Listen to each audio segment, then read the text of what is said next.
आज ही Doubtnut app download करें। Doubtnut पर होगा अब आपके सभी मैथ्स, केमिस्ट्री, फिजिक्स और बायोलॉजी डाउट्स का सफाया।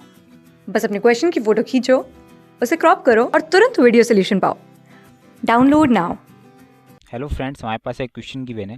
इसमें बोल रहा है कि एसी सर्किट है जिसमें 4 एम्पियर का वर्चुअल करंट फ्लो कर रहा है और 50 हर्ट्ज क्या है उसकी फ्रीक्वेंसी है।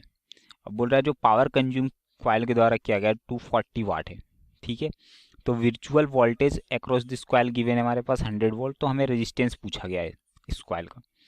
तो एक चीज़ ध्यान दीजिए कि जो पावर होता है, जो पावर कंज्यूम करता है कॉइल, कोई भी सपोज दैट कोई कॉइल है, उसमें मान के चलो कि उसकी रेजिस्टेंस होगी, कॉइल की कुछ कुछ रेजिस्टेंस है, उसमें इंडक्टेंस भी जुड़ा हुआ है और इसमें कैपेसिटेंस भी जुड़ा है, सपोज दैट कोई एसी सप्लाई से। तो जितना पावर जो ड्रॉप होता है ना, जो पावर कंज्यूम करता है कॉइल, वो अपनी रेजिस्टेंस के कारण कॉइल वो पावर को कंज्यूम करता है। बाकी उसमें अगर इंडक्टेंस जुड़ा हुआ है तो वो पावर कंज्यूम नहीं करता है, ना ही वो उसका कैपेसिटेंस पावर कंज्यूम करता है। जो भी पावर कंज्यूम करता है वो बस रेजिस्टेंस, उस कॉइल की जो अपनी रेजिस्टेंस होती है उसके कारण वो पावर कंज्यूम करता है। तो power consumed by the coil due to resistance of coil only। ठीक है, due to resistance of coil only. Power जो कंज्यूम्ड होता है कॉइल में वो सिर्फ किसके कारण होता है?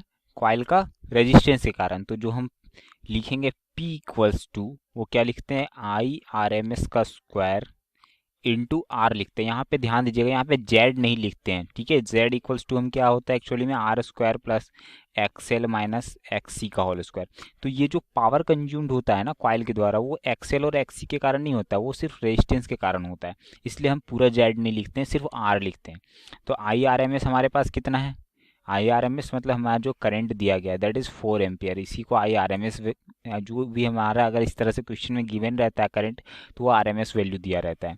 तो ये हो जाएगा 240 और ये आर एम एस की वैल्यू होगी 4 स्क्वायर इंटू आर। तो जो आर की वैल्यू होगी वो क्या हो जाएगी? 240 अपॉन 4 इंटू 4 16। तो ये हम जब सॉल्व करेंगे तो ये हमारे पास 15 ओम आ जाएगा। ठीक है, ये आ गया हमारा रेजिस्टेंस की वैल्यू। तो हमारा जो करेक्ट ऑप्शन होगा वो कौन सा होगा? Option number 3। तो आई होप आपको ये सॉल्यूशन समझ में आया होगा और कॉन्सेप्ट भी ये समझ में आया होगा। Thank you. क्लास 6 से 12 से लेके नीट, IIT, JEE मेंस और एडवांस के लेवल तक 10 मिलियन से ज्यादा स्टूडेंट्स का भरोसा। आज ही डाउनलोड करें डाउटनेट ऐप या व्हाट्सएप कीजिए अपने डाउट्स 8400 400 400 पर।